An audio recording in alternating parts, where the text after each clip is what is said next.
पश्यामदोरदरतो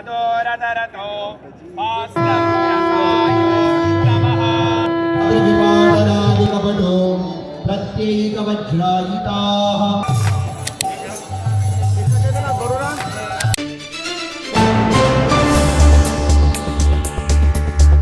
মায়াপুরে ইস্কনের শ্রী চৈতন্য মহাপ্রভুর ১৩৯তম শুভ আবির্ভাব উপলক্ষে বিরাট অনুষ্ঠান।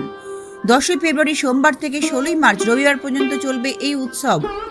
৩৫ দিন ব্যাপী অনুষ্ঠানে রয়েছে বিভিন্ন কার্যক্রম। তার মধ্যে বিশেষ উল্লেখযোগ্য বিশ্ব বৈষ্ণব সম্মেলন, ৭২ কিমি পথে নবদ্বীপ মণ্ডল পরিক্রমা, বিশ্ব শান্তিযজ্ঞ, নৌকা বিহার, বিভিন্ন ভাষায় ভাগবত পাঠ, সেমিনার।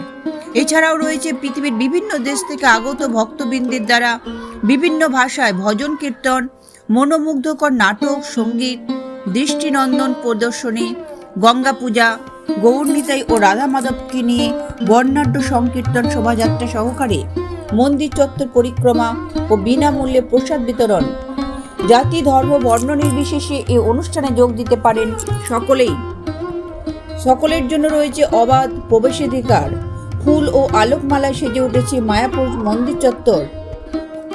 বিভিন্ন দেশের প্রায় ৫,০০০ বিদেশি ভক্ত এই উৎসবে যোগ দেবেন। অন্তত ১৫,০০০ ভক্তবৃন্দ এই পরিক্রমায় অংশগ্রহণ করবেন বলে মনে করা হচ্ছে। কৃষ্ণ নাম এবং কৃষ্ণ প্রেমে মায়াপুর এখন মুখরিত।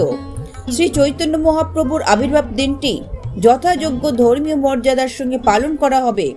বাহ্যিক রঙে না রাঙিয়ে কৃষ্ণানুরাগে রঞ্জিত হওয়ার জন্য চলে সাধনা। সন্ধ্যায় শ্রী চৈতন্য মহাপ্রভুর আবির্ভাব সময় দেয়া হবে পুষ্পাঞ্জলি এবং প্রার্থনা করা হবে বিশ্ব শান্তি ও বিশ্ব কল্যাণের জন্য। ২৫শে ফেব্রুয়ারি থেকে ১লা মার্চ পর্যন্ত চলবে কীর্তন মেলা।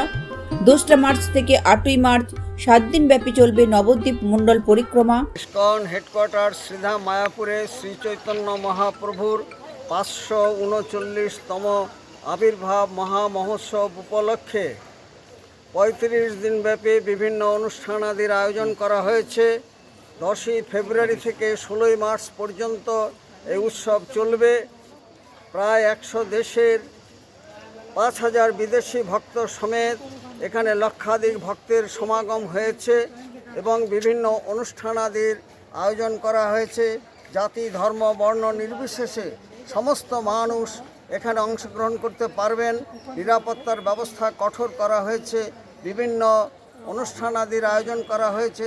তন্মধ্যে বিশেষ উল্লেখযোগ্য বিশ্ব বৈষ্ণব সম্মেলন, নবদ্বীপ মণ্ডল পরিক্রমা ৭২ কিলোমিটার এবং বিভিন্ন সাংস্কৃতিক অনুষ্ঠান চলবে এবং শ্রী চৈতন্য মহাপ্রভুর আবির্ভাব তিথি মহামহোৎসব ১৪ই মার্চ, সেই দিনটি বিশেষভাবে খোলা মঞ্চে পালন করা হবে। যারা আসেননি তাদের এই উৎসব আদিতে আসার জন্য সাদর আমন্ত্রণ জানাই। ওয়ান ইউনাইটেড ওয়ার্ল্ড এবং ওয়ার্ল্ড পিস অ্যান্ড হারমোনির জন্য এবং হরে কৃষ্ণ আন্দোলন বিশ্বব্যাপী ছড়িয়ে দেওয়ার জন্য আমাদের এই শুভ প্রচেষ্টা। রসিক গৌরাঙ্গদাস, ইস্কন মায়াপুর, জনসংযোগ আধিকারিক, নদিয়া। আজকে আনুষ্ঠানিকভাবে দোল পূর্ণিমার এই শুভ আবির্ভাব উপলক্ষে ফ্ল্যাগ হোস্টিংয়ের মাধ্যমে এটা সূচনা হয়ে গেল এবং সমাপ্তি হবে ১৬ই মার্চ দিনে। ব্যুরো রিপোর্ট, লটারি সংবাদ।